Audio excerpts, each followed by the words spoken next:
Have I been on a family trip? Does the gameplay look like I've been on a family trip? No, no, no. We're on no trip.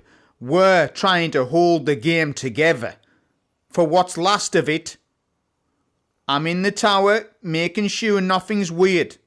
What's that hunter doing bottom right? What's he doing bottom right? I don't trust a hunter main that mains PvP. Those hunter mains that main PvE, they're fine. It's the hunter mains that main PvP, I don't trust them. Keeping an eye on it in the tower to see if there's any dodgy stuff going on, because I'm the king of the castle. You can see it. The gameplay shows you that I am. So next time you're in your tower, look up, I'll be there.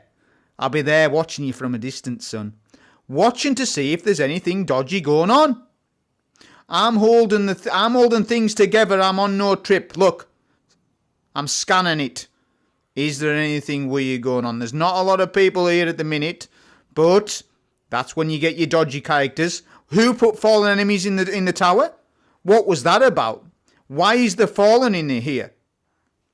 I'm confused on this matter. This video is going to show you solo flawless The Coil on ultimate difficulty, with some insane stacking to buff a old build that we used to love in the Shining Light again, with all the multiplicative buffs that I applied to this coil run. It's insane. I had to write it down on a piece of paper. I write nothing on a piece of paper, son, but I've had to do it for this. These are all the buffs that I stacked. Airborne from the portal. Airborne from the coil itself, so there's double airborne stacking going on. Grenadier, Arc Surge, Glass Cannon, debuff from Heart Shadow, 10-gallon hat mode, hat buffs, high grenade stat with grenade fonts, and for survivability purposes, Cure, Devour, Invisibility, and insane grenade damage. Do you realise how much we've stacked there? This is how you're meant to play the portal, lads. This is how you're meant to do it. Have a very good understanding of mods. Right, let's go over the card. So as I said, I was running... Oh, Arc Surge as well. Arc Surge, Grenadier, Airborne. Yep. Glass Cannon is also a damage buff, but you do take more damage. But this is a fun entertainment run. So whilst we're doing a massive amount of damage, this is like a Glass Cannon build. So it's very good for the video entertainment purposes. It was solo flaws, so we had Extinction Revives on. And to note, I got almost 8 tier 5 pieces of gear. 8. Nearly 8. I think it was 7 pieces. I'll have to count them up as we go through the run. The run was 30 minutes. Getting 7 pieces of tier 5 gear for a 30-minute run isn't half bad, you know. It isn't at all. So we're pairing that with an old build from Season of the Plunder. That being Heart of Inmost Light with Storm Grenade, tracking grenades, yeah? So build is Fists of Havoc, yeah, T-Crash loyalists, not today, son. Fists of Havoc goes on, explaining the run. Thunderclap, Storm Grenade, Storm's Keep. Touch of Thunder needs to go on for this build, so we can't run Knockout. Fragments are Spark of Resistance for DR, Shock for Jolt, Focus for more class ability regen, and Spark of Frequency for more ball charges. Right? So there you go, you've had that. So like I said, we're running it with Hoyle. So this is the Storm Grenade tracking build from a few seasons ago now. But showing you it in the best possible light and what it would be like. As I said, I've added Cure by using a Heel Clip weapon. A debuff with Heart Shadow. And for utility all round Mint Retrograde. The armor mods are on screen. Some grenade fonts, some super fonts, Arc Resist. Void Resist goes on for those nightmare... those pumpkin banes. Void Resist is absolutely needed for this because we've got Glass Cannon and we can get almost one shot by them at times. A font mod, a weapon font mod, Prox Ward, Reaper, Bomber, a Scavon, high nade stat. We're running low weapon stat, but this run is very unique and is the not usually what I would advise to run a low weapon stat like this, but it's a very unique run, this, and it's all about throwing our nades and debuffing our enemies. And like I say, it's a solo flawless coil. Artifact mods, what did we run? Shield Crush, Iron Lord's Vigor. Oh, look at this. Look at this. Look at this, Glynis. Look at this, Deborah. Postmaster's full. You know I've been farming coil. That is the proof. You've just had proof. The game's just told you it, right? Yeah, Iron Lord's Vigor. We've got some strand stuff on for mint. Discount on scabs. Overload sword for hard shadow. Barrier for the mint retrograde.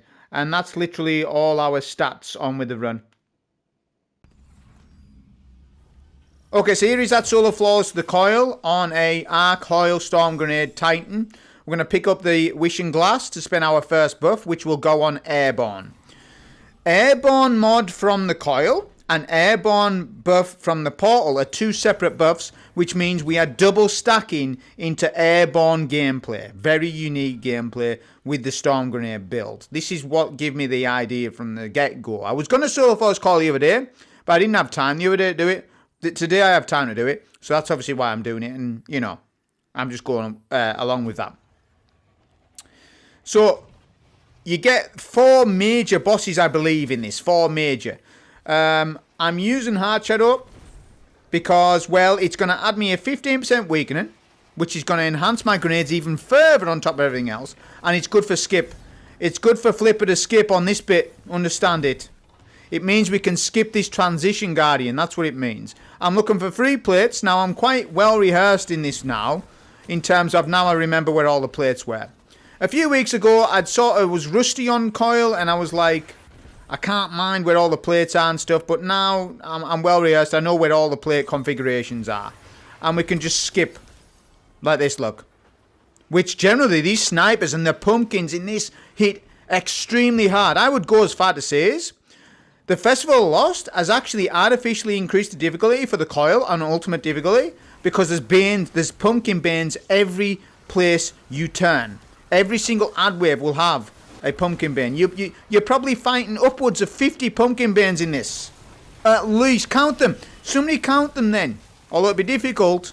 I doubt you'll be able to count it. If somebody knows the number, I doubt you can. I'm 99% certain there's no way anyone can count all these banes in this. Pumpkin banes. Because I'm melting them fast. Storm grenades. So this first section is like the torches. I just need to kill the 3 wizards. I need to keep obviously my Devoured Chain kill going. It's all part of the video, is to show you multiplying a lot of buffs at once and a lot of survivability. Imagine what Hoyle Titan would be like with all of this stuff in its kit. This is giving you a taste of what it would be like.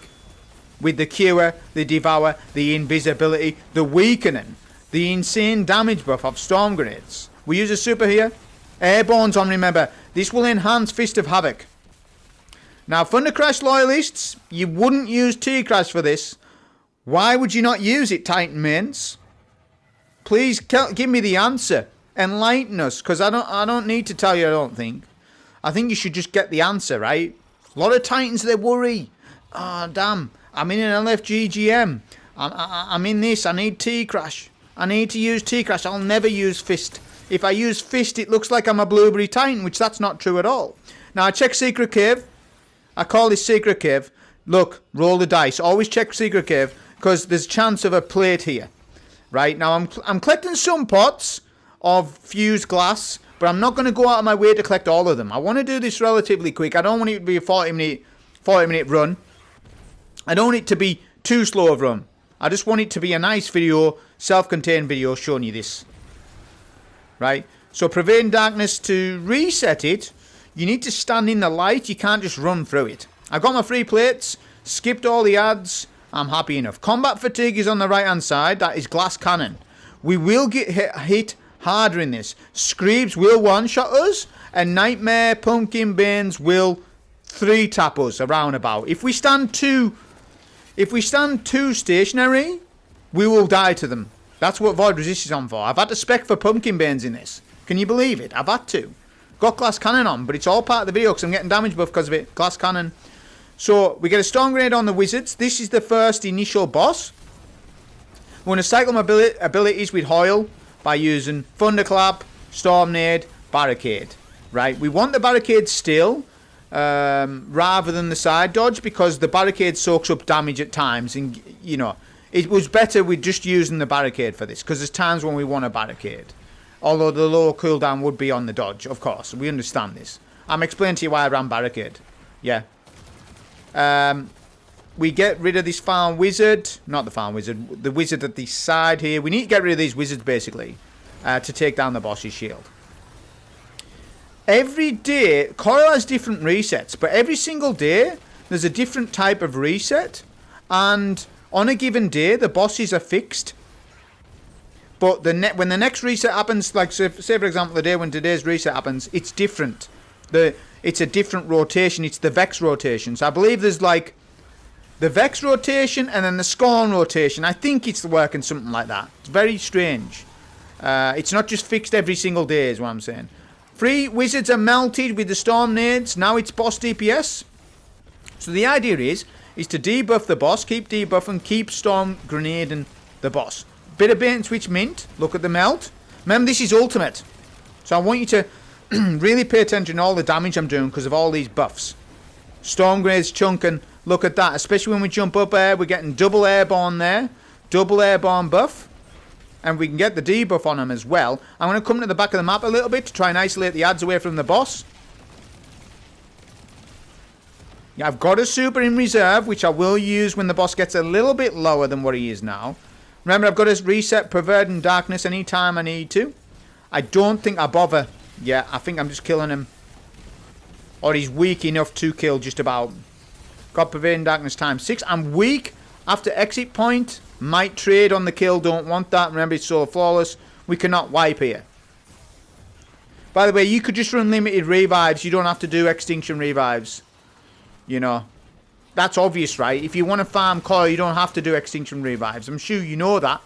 But what you've got to realise as well is, I'm going to give you the two answers here. If I run limited revives, Derek will tell me, why did you run that? Why you must not be good enough to solo flawless this then. Right? That's one hand. And on the other hand, if I run extinction revives, Paul will say, no way I'm copying this. You had extinction revives on. I can't emulate what you did. That means I've got to solo flawless it. So do you see the 2 different types of people here I'm dealing with? So my conclusion in the end of it is, it's a video that I'm doing. So extinction revives is better for the video because it's solo flawless.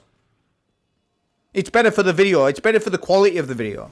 But it's easy for me to just to tell you, you don't have to run extinction revives. Don't make me scold you over that. It's obvious, is it not? It's obvious to me. Cap the 3 plates here. Now there's poison mist here. That poison mist melts. Got to be extremely careful. Look at this gameplay with Heart Shadow here. Yeah? Being able to cap those 3 plates. Risk-free. Risk-free. Literally one of the best swords in the game. Better than Wolfsbane. You know, since Wolfsbane came out, what was it, 2-3 weeks ago, I was singing its praises quite a bit. I was saying it was the new Lament. But once I revisited Heart Shadow 2 weeks ago or whatever, and started using it a bit in builds, I was like, what the hell, man? Heart Shadow's way better than Wolfsbane. Like, extremely. Because it's got that utility in its kit. But it's got impressive competitive damage. Don't you understand? I've tested the damage. I've showed you it. Heart Shadow is competitive damage to Wolfsbane. That doesn't mean it does more. Wolfsbane does a little bit more. A little bit. But not that much more. It's got a lot more total damage in it. Yes. But a lot of the... What you need to understand in the game right now, there's not a lot of fights that require total damage. Most of it's burst damage. Yeah. Most of it's... Like, what's the longest solo boss to fight? It's Puppeteer from Vesper's Host. How long is that damage phase? A minute and 30, right? Might be longer than a minute 30. So that's the... Speaking strictly solo, that is the highest time you're going to be up against any boss. So even though, like, Wolfsbane's got this massive amount of total damage in it, it doesn't matter because there's not really any boss for it. And I think there's even legendary swords that can do better damage than it, right? Bequest. I think Bequest does more damage than... I'd have to check that, but I'm pretty sure it does. So I'm just explaining to you that if you're going to rock an exotic sword, Heart Shadow is way better than Wolfsbane. Yeah, it's night and day. You're adding debuff. You're weakening bosses. That opens them up for more damage for Mint Retrograde. Now, I've got to kill Scorn enemies here. The idea of this one is, I actually quite like this mechanic. It's viral, it's poison. You get you kill a 100% Scorn, you pick up this poison buff, kind of like from Shattered Throne a little bit. Yeah, and then we need to take 3 shields down. We've got a virus. We need to take 3 shields off 3 scorn captains. Look at that. We're melting with we're starting to really melt now because I'm stacking my hats.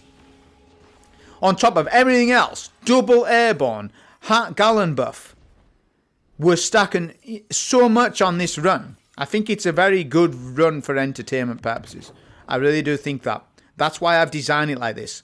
I've designed it in such a way that we're stacking so many buffs. It's interesting to see the gameplay, how it performs and how it shakes out. Not to mention, I got nearly 8 pieces of tier 5 gear. I'm going to count them up on the run. Let's count every tier 5 piece I get, because there's the mid chests. Coil has mid chests. It's not just final boss. It's not just final chest completion. It's more than that, isn't it? We get the same room as prior. Poison mist.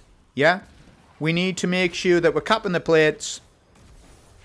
I will look for opportunities to get hat buff when safe to do so, but we're at 7 hat times buff right now, plus glass cannon.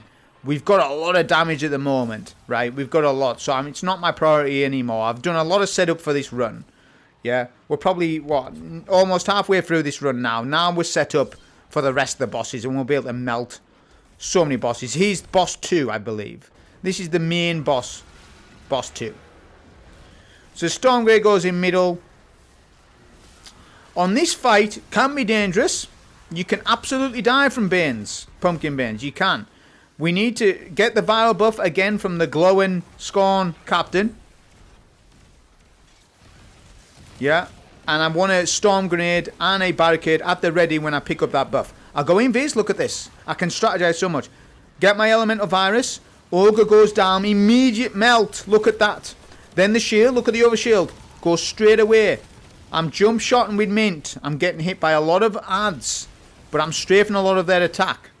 Yeah? Look at the boss's health. Already a third. Barricade goes up. Invis. Recalculate. Get rid of virus. Now we've got a minute to kill this boss. Which we melt him well before that. Bit of bait and switch Mint. Rotating around the room. Making sure we don't get hit hard. Remember, glass cannon's on. We could wipe at any moment, especially Screebs. I don't think there's Screebs in this fight, though. There's no Screeb. Actually, no, I think there is at some stage. I think there's meant to be. I think I just kill him that quick. Now we're going with Super. Look at massive damage from fists. So that's why we run fists in this, because we want the DR, we don't want the damage. We want a total damage super rather than a burst style super, that being T-Crash. We don't need T-Crash for this. You've saw me play a lot of Titan over the last 18 months, and you've saw me play Arc Titan a lot. And there's times you've seen me play T-Crash quite a lot. And you've seen me at times. We're going to pick up our next buff. Class ability, acceleration. Pick that up. I'll pick boss protection up later. So that means we're going to be able to spam even more barricades, even more grenades. So you've seen me diversify my loadout between T-Crash and Fist, T-Crash and Fist. And knowing exactly when to use one or the other. Not one is better than the other. It depends on the context on what activity you run. Lot of Blueberry Titans. See, they're in 2 different sections, right? You've either really got a wholesome Blueberry Titan that actually is a Blueberry Titan and only ever uses Fist of Havoc. Then you've got those Titan mains that will only ever use T-Crash and will still die in certain endgame activities, refusing to use Fists when they need to use it in like Battleground GMs and such. Those Titans are also at fault.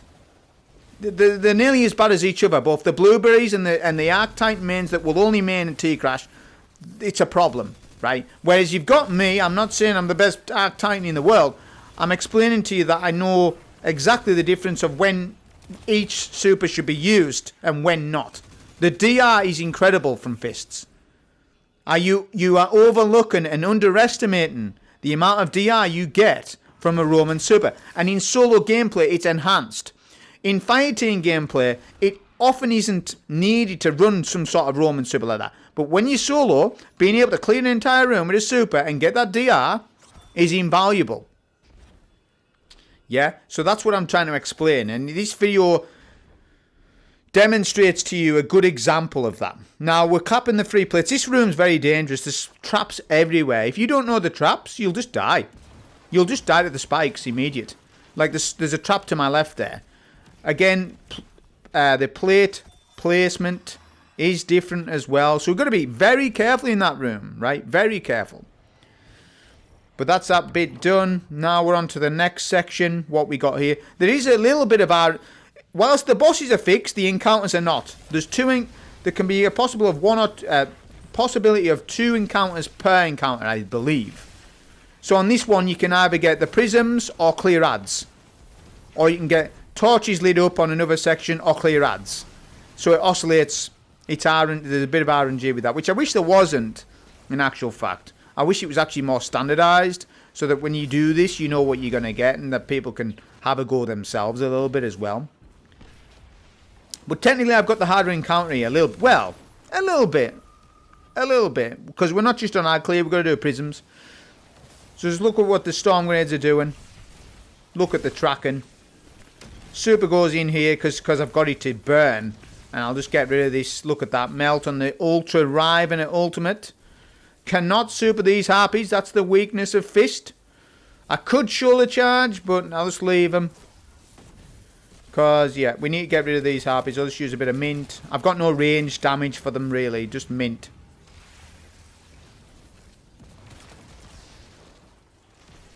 Okay, the boxes have opened up. We've got a second Riven. He's getting melted by the storm before I can even deal with him. He's dealt with.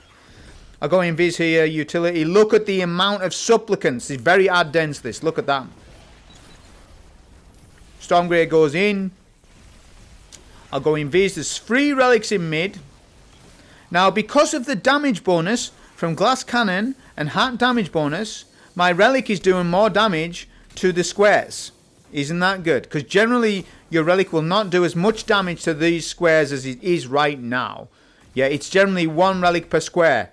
But once I started experimenting with glass cannon in this and stuff, I was like, oh damn, the relic gets a buff from that. Which relic does? The craniums get buffed from debuffs like Tether, even Heart Shadow. We know this from Hypernet. Where you spam craniums. Same deal. Okay, I just need to take out the remaining last 2 boxes. These harpies melt. They melt on this, they do. I've got to be careful with them.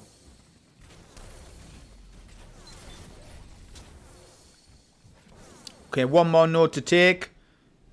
Took out the some of those harpies there. Got another hat buff. 8 times hat buff. I do like the hat buff.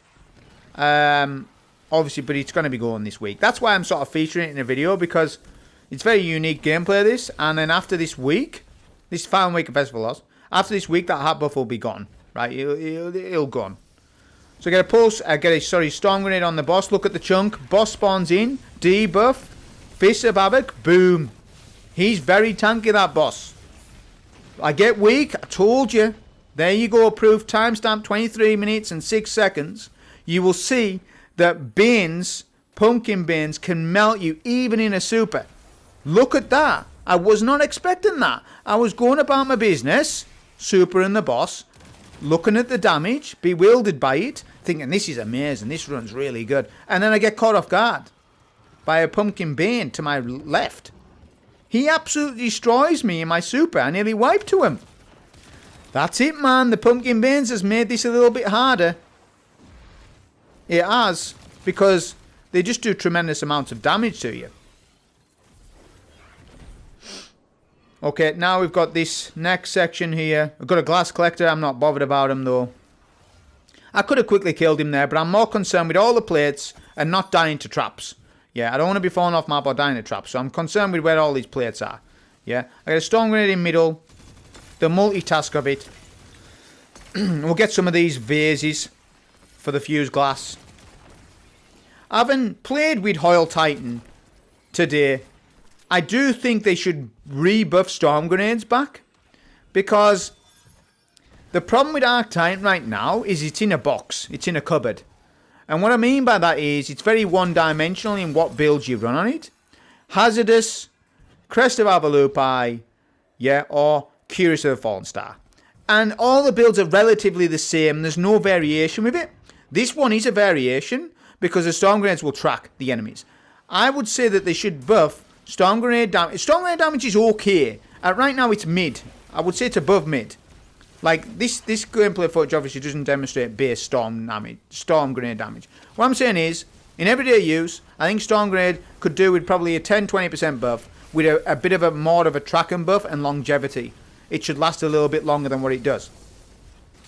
I think if you do all of that, you'll have a situation where Arc Titan build variance is a little different. You want to go all bolt charge with knockout. You maybe don't want to go knockout and you want to go more of a range grenade build. Well, here it is. But people aren't really doing that because storm grenades aren't... I mean, they are decent on this, but only in certain situations is it very decent, right? You know, so that's what I'm trying to explain to you, right? This is obviously with enhancements. Okay, just watch this footage, watch this map rotation. The room gets crazy. I do it on purpose just to show you how many ads are up and how good this gameplay a little bit is. Debuff the boss, storm grenade goes in. Look at the chunks. Look at the chunks. I get caught out by a digital enemy there. Boss has a map rotation. Supplicants are all over my location. I get a storm grenade. Look at the chunks. That's no debuff. He gets sent to final phase with storm grenade. It's still chunking. Yeah, I get caught again. Supplicants keep spawning. Right, I get a storm grenade down there. Got to be careful on these invises. There's too many supplicants alive. I've got glass cannon on. One supplicant will kill me. Any explosion, right? Look at that. That supplicant was thinking about it. Super energy, look at regen. Yeah, get another storm on the boss. I'll do a bit of mint damage if I can. Looks like I can't. Look at super regen. We can confirm kill now. Confirm kill. Storm grenade goes on boss. There we go. Melt with fists. So you see that? Very interesting way of playing this. It is a very interesting way of playing. Okay, that's that boss dealt with. What time are we on here? 27 minutes. So there's one more final boss to take care of. Yeah, so that was boss 3. There's 4 bosses. We get fused wishing glass. Right, I'm going to go for protection bosses. There's no melee buff on today. See, coil is a very interesting activity. It's the only rogue-like activity we have in the game. And I think it's probably one of the best activities in the portal right now. I think Onslaught's very good as well. And I think with its unique buffs and its roguelike way of picking stuff up. Although, I wish it was a little bit more roguelike than what it was. A bit more like Destiny Rising. So when you complete an encounter, an extra menu pops up to say which buff do you want to pick up. It should be more like that, right? Rather than having static mods on a daily reset. Maybe have it a bit more RNG than what it is. That would make it more roguelike than what it actually is. Now look at the poison on the floor. The poison is already on the floor. I'm extremely worried about this, lads. Look at this. So the poison stays there from the last run. That's crazy, dude. I forgot about that. You see, you forget things. I forget things. Little minor details. Which one of you would have known that? The poison stays from latter phases. I bet 98% of you wouldn't have remembered or knew that. Right? So when I say I forgot something, I'm talking minor, micro details, right? Little miniature, micro Mickey Mouse details. That's what I'm on about. But Heart Shadow comes in clutch. I'm allowed to invis all the way around that room and then navigate through the poison. Here we go. This is the final boss. I really did like this encounter. I really did enjoy it. Yeah, it's really good. So you've got the astral plane. It's Dreaming City-esque based. I do like this final boss. Ants spawn everywhere. Screebs, they can one-shot. Glass cannons on. So I cannot risk invising at the wrong place. A Screeb would explode on me. A turret in middle. Need to get rid of that. Use mint. Pop another storm. Invis. And that's the idea. You go around the map, you're invis, while the storm deals with all the ads and cleans up all the mages. Plate by plate. Pumpkin Bane still up. We get rid of him. Now on to the next. I really do like this section. Just goes to show how good you... I mean, this is Season of the Wish content, right? It's not Dreaming. It wasn't released with Forsaken, this bit.